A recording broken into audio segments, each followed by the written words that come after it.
Hey CWA family, come sublimate a notebook with me. So the design that I will be putting on the notebook, I actually made it in Canva, and these are the notebooks. They're the glitter notebooks from the $1.25 store. They have them in different colors.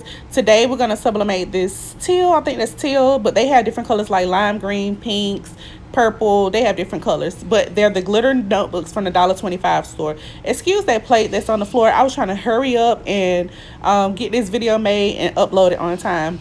So what you're going to do is after you print your image out, and again, this is sublimation, you're going to cut around your image. Right here I'm showing you the reason, because sometimes you'll have ink on the corners that you barely can see. So always, even if you don't see ink, always cut around your image so that way you can make sure that there's no ink and no kind of spots on your notebooks. You will notice in the video that I do mess up on the notebook on the pencil part at the bottom, and I'll show you how I ended up messing it up. But you just cut around the image, no specific way, just cut around the edges so that way, like I said, you don't get ink or anything going. So we're going to get our notebook. I have my heat press set to 375 degrees for 60 seconds. You're going to open the top of the notebook and you're going to lay it flat on your press. Then you're going to put your image on top of the notebook, position it wherever you want it, and then you're going to heat tape it down. So how I messed up, you will see later in the video, I heat taped the top of the image and the bottom, but I end up adjusting the image, and when I adjusted it, when I put the tape back on the bottom, I didn't push the tape down well, so I end up getting ghosting. But you'll see that later in the video.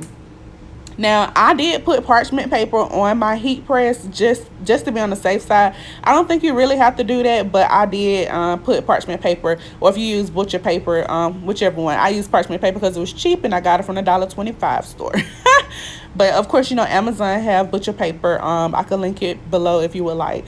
So I have my image on my notebook, and like I said, I'm putting it on the heat press, and I have it positioned. And make sure whenever you position it, like cut close to your image, because you want to make sure that you position your image center in the notebook. And then see right here is where I ended up moving the image, and that's how I messed up when I moved the image, because when I heat taped it back down, I didn't heat tape the bottom well. But make sure you position your image in the center and heat tape it well. I would heat tape the sides as well, just so to make sure you don't get ghosting.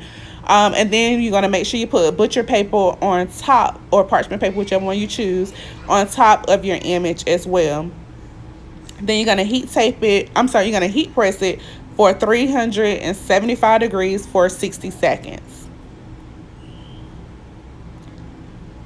All right, remove the butcher paper, parchment paper, and your image on the notebook will be hot, so be careful. If you have heat gloves, use them. So you just pull up your paper, and you see that ink release, Craftin' Besties paper. I need to be a Craftin' Besties affiliate, okay? See at the bottom of the notebook, that's why I messed up, but tell me what you think. Thank you for crafting with